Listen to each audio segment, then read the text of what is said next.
All right, hello geometry. This is going to be our first lesson in chapter 12. I really hope you had an opportunity to print the workbook notes.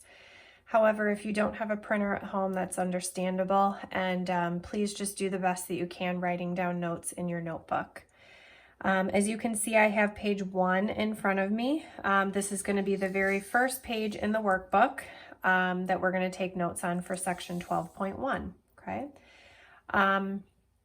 What I do want to say before getting too far into the notes is that the video that I'm making right now is one of 3 videos that I'd like you to watch. I found a couple of other YouTube links that I really like. They're only a couple of minutes long. I want you to watch those too because those have animations, and I think it really helps see the cross sections for the different 3-dimensional objects that we're looking at today.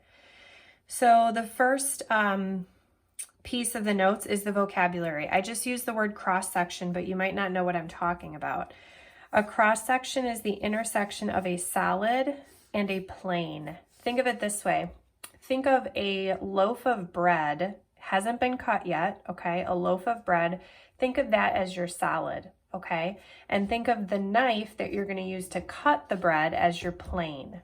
Okay, it's kind of it's almost like you're taking a piece of paper and slicing the loaf of bread. You're going to be cutting the bread and then looking at what shape it makes once you cut it. That's what a cross section is, okay?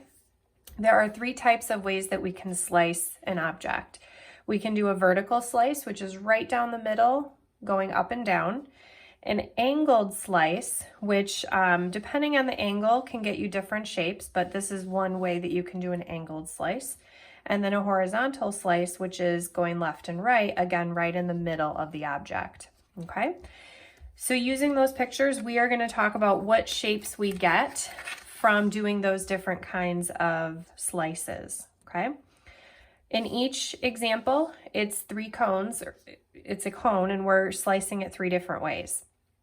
If we do a vertical slice with a cylinder, sometimes it helps to kind of draw a dotted line to mimic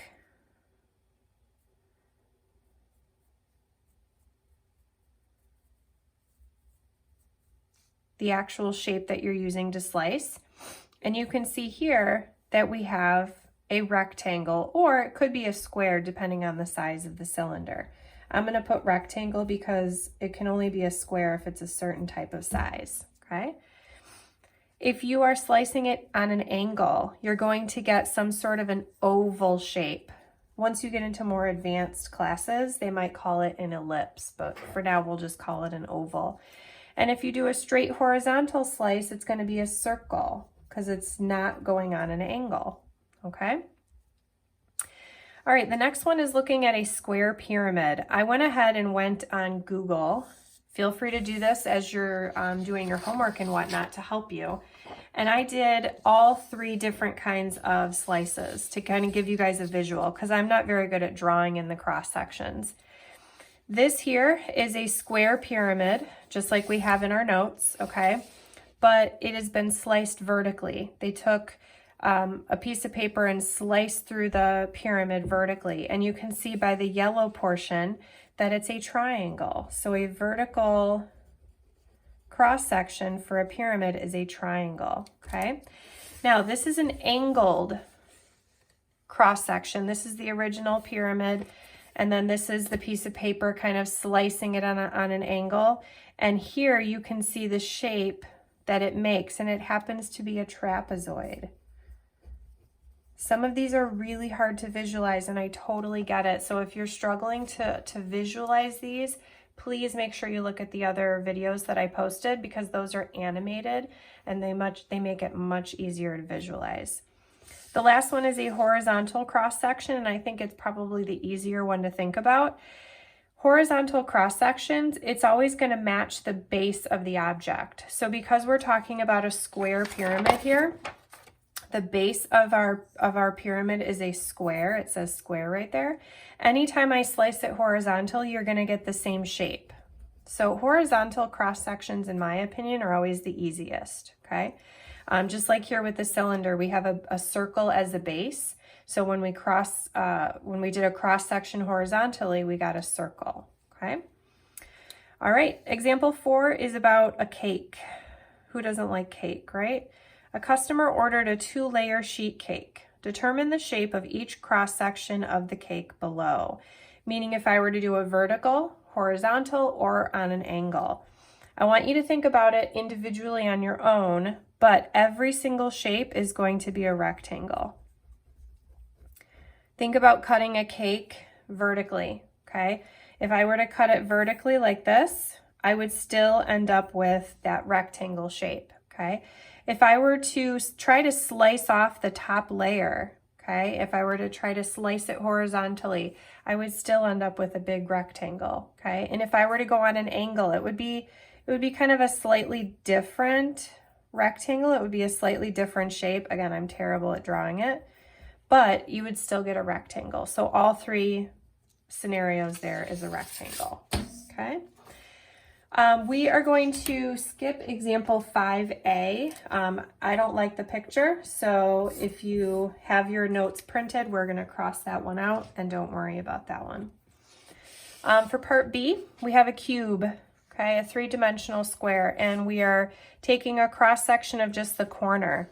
If you can see here, they have the cross section sort of outlined, and it happens to be a triangle. Okay. All right, this one here, we have a cone and we are slicing it horizontally. Remember, I said anytime you have a horizontal cross section, the base of your object is going to match the cross section. So we have a circle here. Okay. Here we have a triangular pyramid. It's not like the pyramid that we were looking at for number 1. It's not like that. The base is a triangle. I'm outlining it right now. It's kind of hard to see. And they're doing a vertical cross section. I went ahead and drew in a dotted line here to try to follow the piece of paper, and hopefully you can see that we have a triangle right there. So a vertical cross section for a triangular pyramid is itself a triangle. Here we have sort of a long rectangular box, and they're doing an angled cross section. And if it were a vertical cross section, it would be a perfect square because it appears that the base is a square. But because they're going on an angle, it's another rectangle. Okay.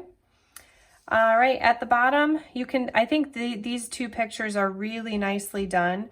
You can really just count how many sides are on the shape there. The base here, we've got 1, 2, 3, 4, 5, and then they cross-sectioned it horizontally. So we have 1, 2, 3, 4, 5.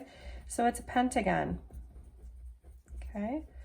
Here we have another rectangular box. They're doing a horizontal cross-section, and so that's a square. Could be a rectangle, it's hard to tell, but to me it looks like a square. And that's cross-sections. So your homework should be fairly easy, just writing down what shape you think the cross section is. Do the best that you can with it. A lot of times, you guys, you can go onto YouTube or Google and just type in the type of cross section you're looking for, and you might get lucky and find a video that could help you visualize it. Or you could look at Google Images as well. But please make sure you also watch the other 2 links because I think, honestly, those are probably better than my personal notes. All right, thanks for watching, and I'll see you guys next time. Bye.